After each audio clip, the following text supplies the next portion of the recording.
শরীয়তপুরে পলিথিনের বিকল্প হিসেবে দৃষ্টিনন্দন সব পাটের ব্যাগ তৈরি করে সফল আসমা আক্তার নামে এক নারী উদ্যোক্তা। তার এই পাটের ব্যাগ দেশের গণ্ডি পেরিয়ে চলে যাচ্ছে আরবের দেশ ওমানে। কর্মসংস্থান হয়েছে বেকার নারী ও শিক্ষার্থীদের।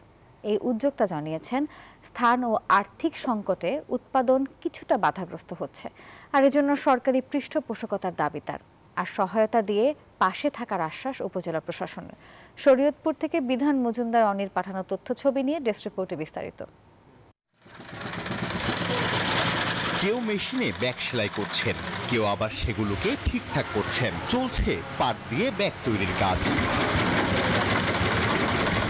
তৈরি হওয়া এসব ব্যাগ যাবে ওমানে। পলিথিন বিরোধী পাটের ব্যাগ তৈরি করে সাড়া ফেলেছেন শরীয়তপুর সদরের কুয়ারপুর এলাকার নারী উদ্যোক্তা আসমা আক্তার। তিনি জানান, পলিথিন ব্যবহার কমাতে এবং দূষণের হাত থেকে পরিবেশ রক্ষায় তার এই উদ্যোগ।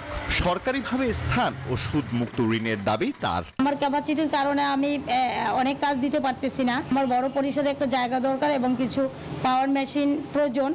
বান্ডেল থাকলে প্রতি সেনমানিতে টাকা বাঁচবে।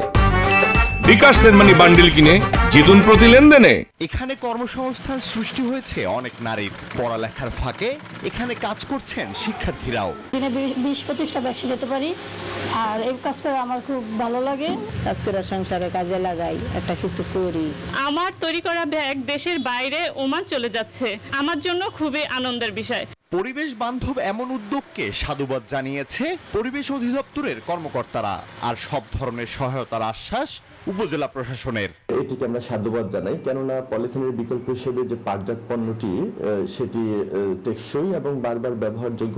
ঋণ বা সহযোগিতা তিনি যদি চান, আমরা তার জন্য অবশ্যই এই ব্যবস্থা গ্রহণ করব। পাট দিয়ে এসব পণ্য ব্যবহারে ধীরে ধীরে কমে আসবে পলিথিনের ব্যবহার, যা পরিবেশ রক্ষায় গুরুত্বপূর্ণ ভূমিকা রাখবে বলে মনে করছেন পরিবেশবিদরা।